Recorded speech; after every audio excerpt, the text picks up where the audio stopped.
దేశవ్యాప్తంగా తమ ఎయిర్లైన్స్ సేవల్లో అంతరాయం ఏర్పడడంపై ఇండిగో సంస్థ స్పందించింది. వ్యవహారంపై ప్రయాణికులకు క్షమాపణలు చెప్పింది ఇండిగో. కార్యకలాపాలు సాధారణ స్థితికి తెచ్చేందుకు రానున్న 48 గంటల పాటు తమ షెడ్యూల్లో సర్దుబాట్లు చేయడం ప్రారంభించినట్టు వెల్లడించింది ఇండిగో. ఇందులో భాగంగా కొన్ని విమానాల రద్దు, మరికొన్నిటిని రీషెడ్యూల్ చేయనున్నట్టు తెలిపింది.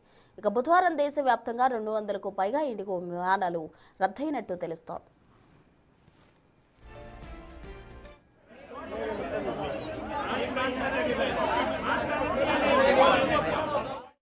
రెండు రోజులుగా తమ విమాన కార్యకలాపాల్లో తీవ్ర అంతరాయం కలిగిందని చెప్పింది ఇండిగో సంస్థ. ప్రయాణికులకు కలిగిన అసౌకర్యానికి క్షమాపణలు తెలిపింది.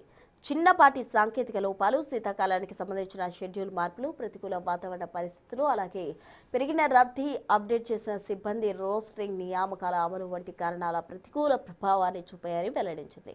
ప్రయాణికులకు అసౌకర్యం తగ్గించేందుకు, పరిస్థితి వీలైనంత త్వరగా పునరుద్ధరించేందుకు తమ బృందాలు 24 గంటలు పనిచేస్తున్నాయని తెలిపింది ఇండిగో. ఈ సేవలో అంతరాయంతో ఇబ్బందులు పడుతున్న ప్రయాణికులు వారి గమ్యస్థానాలకు చేరుకునేందుకు ప్రత్యామ్నాయ ఏర్పాట్లు చేయడం, అలాగే రీఫండ్ అందించడం వంటి చేస్తున్నట్టు సంస్థ తెలిపింది.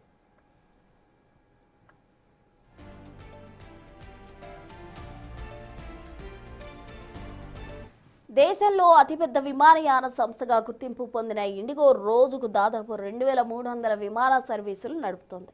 2 రోజులుగా సేవల్లో తీవ్ర అంతరాయం ఏర్పడింది. మంగళవారం 1400కు పైగా సర్వీసులు ఆలస్యమయ్యాయి.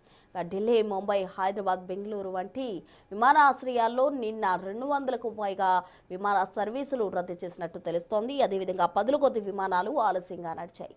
FDTL నిబంధనల 2వ దశ అమలు నుంచి ఇండిగో తీవ్రమైన సిబ్బంది కొరతను ఎదుర్కొంటుంది.